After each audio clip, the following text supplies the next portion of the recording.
கிறிஸ்துவின் அன்பார்ந்தவர்களே, நாம் சற்று பழைய ஏற்பாட்டு யோசேப்பை பற்றி சிந்திப்போம். ஆண்டவர் யோசேப்புடன் இருந்தார் என்று விவிலியம் கூறுகின்றது. அதற்கு என்ன காரணம்? ஒன்று, கபடற்ற தன்மை. இன்றைய காலத்தில் நம்மில் பெரும்பாலும் இல்லாமல் போன தன்மை. ஆதியில் ஆதாமிடம் இருந்த தன்மை. பல்வேறு கடுமையான சூழ்நிலைகள் வந்த போதிலும் யோசேப்பு அத்தன்மையில் நிலைத்திருந்தார். இது நமக்கு ஒரு முன் உதாரணமாக அமைகிறது.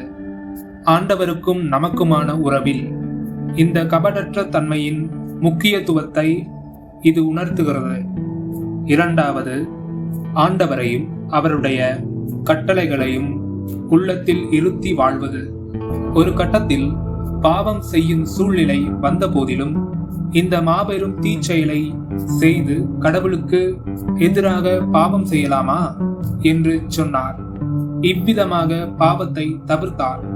நாம் காண்கின்ற மனிதருக்கு அல்ல, நம்மை காண்கின்ற கடவுளுக்கே உகந்தவராய் வாழ்ந்தார். ஆகையால் இந்த இரண்டு முக்கிய பண்புகளையும் இறைவனிடம் வேண்டி பெற்றுக்கொள்வோம். Don't forget to subscribe.